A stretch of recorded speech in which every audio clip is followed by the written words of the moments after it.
today we discuss about the topic that is reserve. Reserve क्या होता है? Reserve को हिंदी में हम संचय कहते हैं। रिजर्व को समझाने से पहले मैं आपको एक बात समझा दूँ कि हम जो बिज़नेस कर रहे हैं और बिज़नेस का जो फ्यूचर है वो क्या अनसर्टेन है। हमें नहीं पता कि बिज़नेस के फ्यूचर में क्या होगा। किसी को नहीं पता था कि ऐसी सिचुएशन आएगी कि सारे बिजनेसमैन को घर बैठना पड़ेगा कोरोना काल में। तो फ्यूचर क्या है? अनसर्टेन है। तो जो कोरोना काल में बिजनेसमैन सारे के सारे घर बैठे हैं, तो उस केस में जो डेली रूटीन के खर्चे हैं वो पे वहाँ कहाँ से करेंगे? उसको पे करने के लिए जो प्रॉफिट का हिस्सा उन्होंने अपने पास रखा होगा फ्यूचर के लिए, तो उसी प्रॉफिट में से वो अपने डेली रूटीन के खर्चों को पे करेंगे। तो ये जो प्रॉफिट का हिस्सा हम अपने पास रखते हैं फ्यूचर के लिए, उसको हम कहते हैं रिजर्व। रिजर्व वर्ड इसलिए पड़ा क्योंकि फ्यूचर क्या है? अनसर्टेन है। हमें नहीं पता कि वो बाद में लाइबिलिटी पे करनी है नहीं करनी। मतलब कहने का है कि एक ऐसी लाइबिलिटी जिसके बारे में हमें नहीं पता, जो बाद में चुकाना है, इसके बारे में भी हमें नहीं पता। तो एक अननोन लाइबिलिटी के लिए, जिस लाइबिलिटी के बारे में हमें पहले से नहीं पता, उसके लिए जो आप प्रॉफिट का हिस्सा अपने पास रखते हो, that is called reserve. Clear है बात? हमें नहीं पता था कि कोरोना काल आएगा तो इससे बिजनेसमैन के जो बिजनेस हैं वो ठप हो जाएंगे कुछ टाइम पीरियड के लिए। तो उस टाइम पीरियड के लिए डेली रूटीन के खर्चों को कहाँ चलाएंगे? जो प्रॉफिट का हिस्सा अपने पास रखा होगा उस हिस्से में से उस खर्चे को चला रहे हैं डेली रूटीन के। तो ये जो प्रॉफिट का हिस्सा जो फर्म अपने पास रखती है, डेट इज कॉल्ड रिजर्व। उसके बाद हम बात करते हैं रिजर्व की फीचर की। Reserve is created out of divisible profit. Divisible profit का मतलब यहाँ पे है कि जो प्रॉफिट हमने डिस्ट्रीब्यूट करने थे मालिक को, उसमें से जो हम प्रॉफिट का हिस्सा अपने पास रख रहे हैं, that is called reserve. Reserve बनाना कानून के तहत कंपलसरी नहीं है। ये नहीं है कि रिजर्व बनाना ही पड़ेगा आपको। रिजर्व हम कहाँ से बनाते हैं? Unknown liability. It is create for unknown liability. वो लाइबिलिटी जो बाद में क्या पता पे करनी पड़ जाए, जिसके बारे में हमें नहीं पता। कोरोना काल के बारे में नहीं पता था, तो उस टाइम हमें अब जो उधार है वो भी चुकाना पड़ रहा है, कुछ भी है, तो क्या अननोन लाइबिलिटी के लिए। अगर आप रिजर्व का अमाउंट बिजनेस के बाहर इन्वेस्ट करते हो तो फिर वो रिजर्व नहीं कहलाएगा, वो रिजर्व फंड कहलाएगा। क्या कहलाएगा? Reserve fund. क्लियर है यहाँ तक? उसके बाद हम अगला टॉपिक करते हैं। अब बात करते हैं हम रिजर्व बनाने का मेन पर्पस क्या है, क्यों इम्पोर्टेंट है रिजर्व बनाना। सबसे पहली इंपॉर्टेंस यहाँ पे यह है कि कोई भी अननोन लाइबिलिटी, जिस लाइबिलिटी के बारे में हम पहले से नहीं जानते, जिस लॉस के बारे में हम पहले से नहीं जानते, उस लॉस की रिकवरी के लिए ये रिजर्व क्या करेगा? हेल्प करेगा। कोरोना काल में ये खर्चे हम नहीं जानते थे कि ये होंगे। हमें यह था कि हम डेली रूटीन में जो इनकम कमा रहे हैं उसमें से खर्चे कवर कर लेंगे, पर हमें ये नहीं पता था कि ये खर्चे आगे होंगे और हमारे पास इनकम नहीं होगी। तो रिजर्व में से वो पैसा हमने क्या कर दिया? यूटिलाइज कर लिया। एक बिजनेस की फाइनेंशियल पोजीशन को बेटर बनाने के लिए रिजर्व रखे जाते हैं। लास्ट, आपको ये बात पता है कि कंपनी में जो पैसा लगाता है वो कंपनी का मालिक होता है। कौन होता है? कंपनी का मालिक होता है, जिसको हम शेयर होल्डर कहते हैं। क्या कहते हैं? Share holder. तो जो लोग कंपनी में पैसे लगाएंगे, कंपनी उसको प्रॉफिट का कुछ हिस्सा देगी।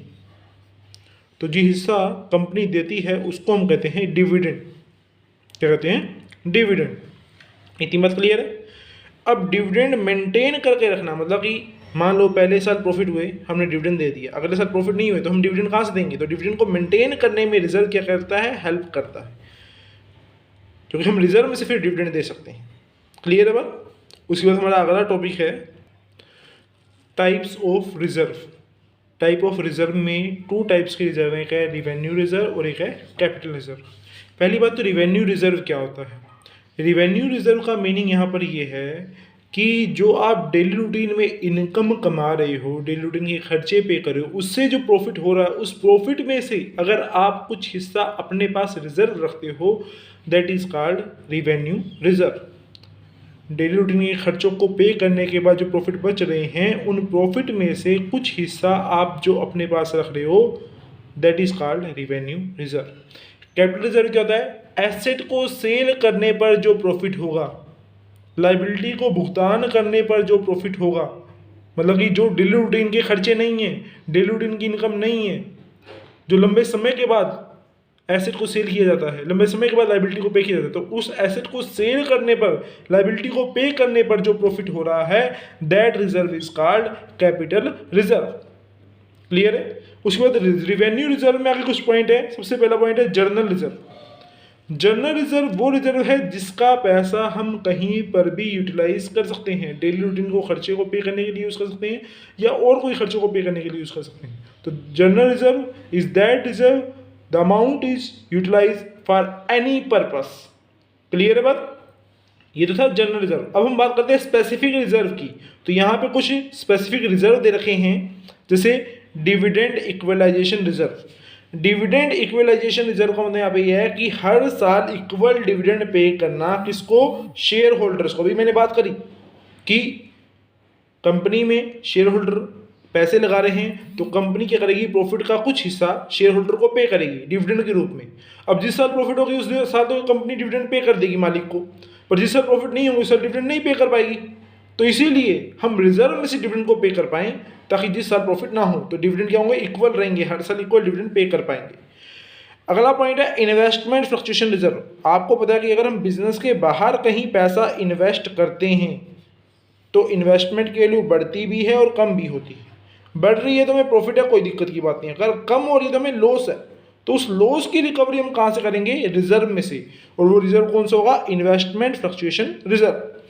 नेक्स्ट पॉइंट है वर्कमैन कंपनसेशन रिजर्व। हमारी कंपनी में वर्कर्स काम करते हैं और अगर काम करने के दौरान वर्कर को चोट लग गई तो उस केस में वर्कर की कंपनसेशन कौन पे करेगा? कंपनी पे करेगी। चोट की भरपाई कौन करेगा? कंपनी करेगी। अगर काम करने के दौरान के बजाय कंपनी के बाहर घर जाते हुए चोट लगी है तो फिर कंपनी कुछ पे नहीं करेगी, पर अगर काम करने के दौरान चोट लग गई है तो उस केस में कंपनी कंपनसेशन पे करेगी। तो इसीलिए कंपनी को लगता है कि अगर इस एट ए टाइम इतना खर्चा पे करना पड़ गया तो कंपनी के लिए काफ़ी नुकसान हो जाएगा, डेली रूटीन के खर्चे पे नहीं कर पाएगी। इसीलिए कंपनी क्या करती है? हर साल के स्टार्टिंग में प्रॉफिट का कुछ हिस्सा अपने पास रिजर्व के रूप में रख लेती है, उसको हम कहते हैं वर्कमैन कंपनसेशन रिजर्व। उसके बाद हमारा अगला पॉइंट है reserve for replacement of asset. Asset की रिप्लेसमेंट के लिए जो हमने रिजर्व रखा है, आपको पता है कि हम कोई भी मशीनरी परचेज करते हैं उसके ऊपर डेप्रेशन लगता है, तो डेप्रेशन का खर्चा हम बिजनेस के बाहर पे नहीं करें कैश की फॉर्म में, पर उसको प्रॉफिट एंड लॉस अकाउंट में से निकाल रहे हैं, क्योंकि वो खर्चा है, प्रॉफिट एंड लॉस अकाउंट में से निकाल रहे हैं।